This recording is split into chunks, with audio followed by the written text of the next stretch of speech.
Hi, everybody.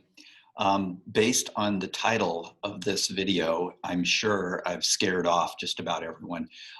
Most students would rather juggle chainsaws or learn how to juggle chainsaws than learn how to do algebraic proofs or proofs of any kind.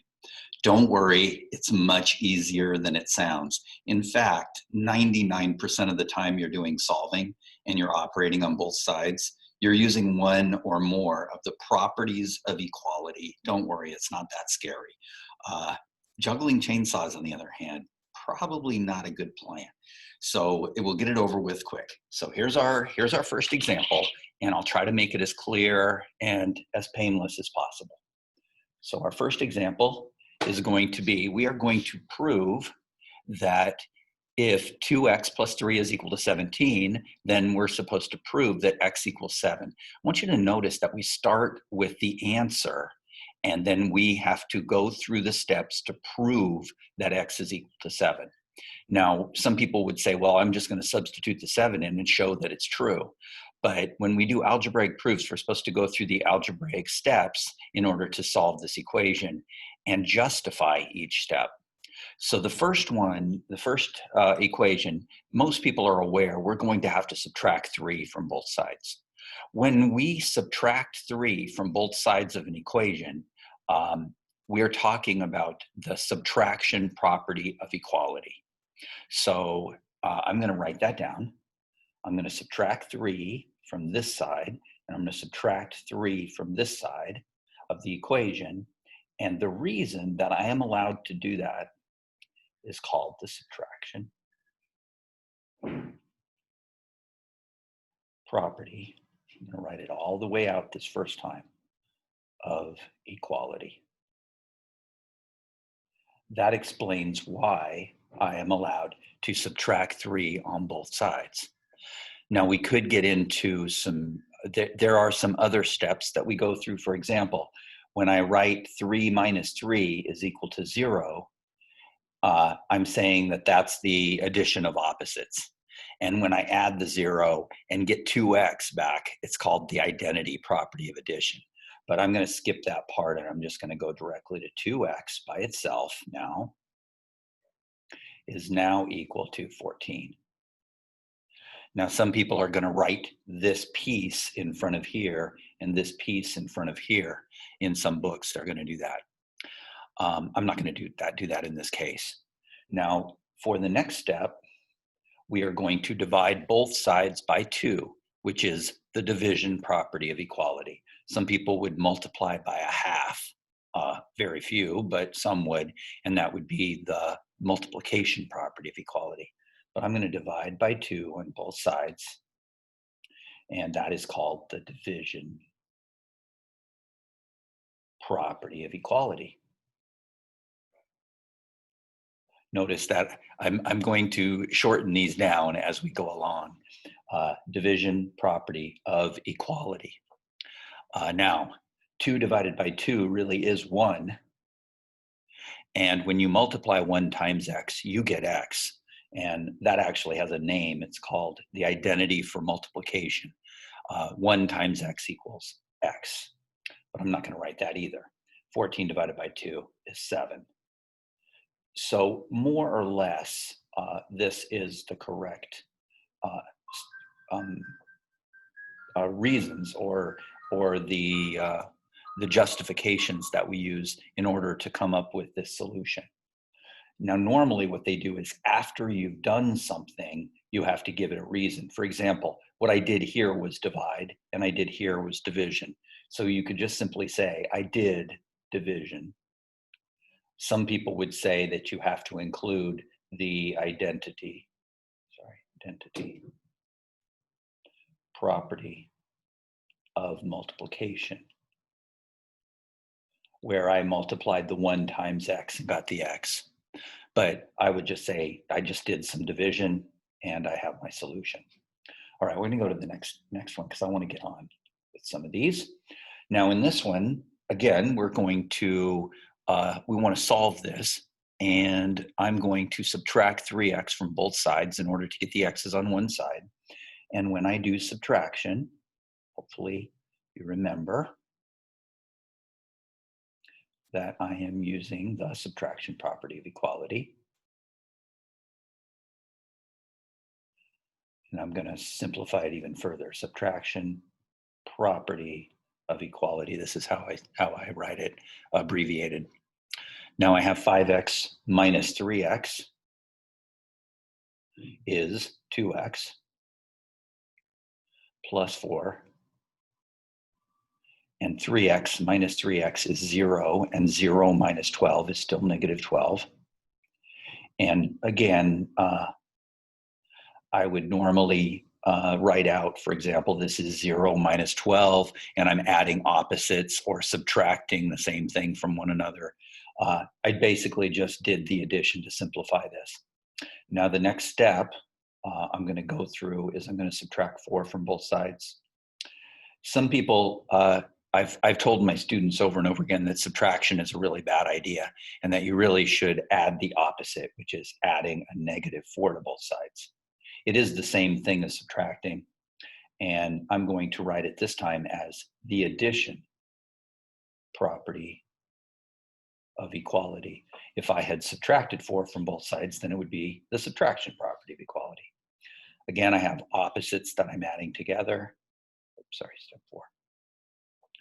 And I have 2x then is equal to negative 16. And again, you could get into so many details here, but we're just not going to say I added opposites, and I'm not going to say that I added the identity of addition, which is 0, and got the 2x. All of that should be pretty clear. So step 4, we're going to go ahead and use the division property of equality on both sides, and I'm going to divide by 2. And simplifying the 2's gives me 1x. And my final answer is x is equal to negative 16 divided by 2 is negative 8. And again, I just did simplifying. That kind of entails basically just about anything that you do in algebra or arithmetic is simplifying, adding like terms, adding opposites, adding 0, multiplying by 1. All of those things kind of fall under simplifying. Okay, I'm going to have one last one. And this is one where a lot of people have major issues. And I'm going to show you the mistake first, and then I'm going to show you how to avoid that mistake using what's called the algebraic definition of subtraction. I'm going to be formal on this particular one for a really good reason. People miss this one so often. Here's the problem. A lot of people see this 3, and it really is a positive 3, and it's being multiplied by this entire expression, 2x minus 5. The problem is that I'm subtracting 3 times all of this, and the multiplication is more important than the subtraction. So what I'm going to do is I'm going to rewrite this. I'm going to do this formula, and I normally wouldn't do this, but I'm going to make this very formal. I'm going to say that subtracting 3 times all this is the same as adding negative 3 times all this. Now, you're not going to probably do this, but the reason I'm doing it is because so many people distribute this positive 3 and just take away the parentheses, and then they get it wrong because they end up with negative 15 over here. They multiply the positive 3 times the 2x, and they just leave that subtraction in place, and then they multiply the positive 3 by the negative 5 and get negative 15, and they get the wrong answer, and it'll always happen, so be careful. Number 2, my reason for allowing this change from subtraction to adding the opposite is called the algebraic, this is short for algebraic, definition. This is short for definition of subtraction. I'm not going to write it all out. There it is. I hope that you'll remember to do this every single time you see this situation. And it's one of the reasons that we don't do subtraction in algebra. So step 3, I'm going to use the distributive property. Now, a lot of people think, well, it's just the distributive property, but it's actually the distributive property of multiplication over addition, or in this case, subtraction. Again, because I use the algebraic definition of subtraction, and I actually gave it a reason, instead of subtracting 5, I could think of this as plus a negative 5, and it's still the same thing. So I'm going to go ahead and leave it like that. Now I'm going to multiply the -3 times both parts, and that is called the distributive property. Some people would just write distributive property, but formally it would be the distributive property of multiplication over addition. So now we've got 4x plus -6x. You could just write -6x, it's the same thing, plus +15. Notice that is a +15. So many people will get this wrong because they're going to put that 3 times 5 instead of the -3 times the -5. All right, I'm going to simplify this now, and I'm going to get -2x because I can add 4x plus -6x plus 15 is equal to 27. All I did was add like terms, of course. I'm actually including some extra steps here. So now step 5, I am going to go ahead and subtract 15 from both sides. Again, I could add -15, same thing. In this case, I'm using the subtraction property of equality. And step 6, I end up with -2x. This is 0, and adding 0 gives me -2x. And 27 minus 15 is 12. And my final step, I'm going to divide by -2 on both sides. That would be the division property of equality. Remember, when you operate on both sides, it's a property of equality. I'm dividing by -2. -2 divided by -2 is 1, and 1x is x. And 12 divided by -2 is -6. Now, I realize that a lot of you are not going to want to write your justifications for every step, which seems a little excessive. And again, I'm just going to say I'm simplifying.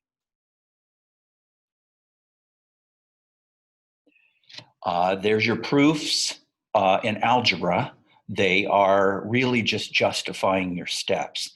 It's a different situation when we do proofs in geometry, but hopefully this will give you a good start. And send me some questions in the comments if you need them. I will see you back again sometime.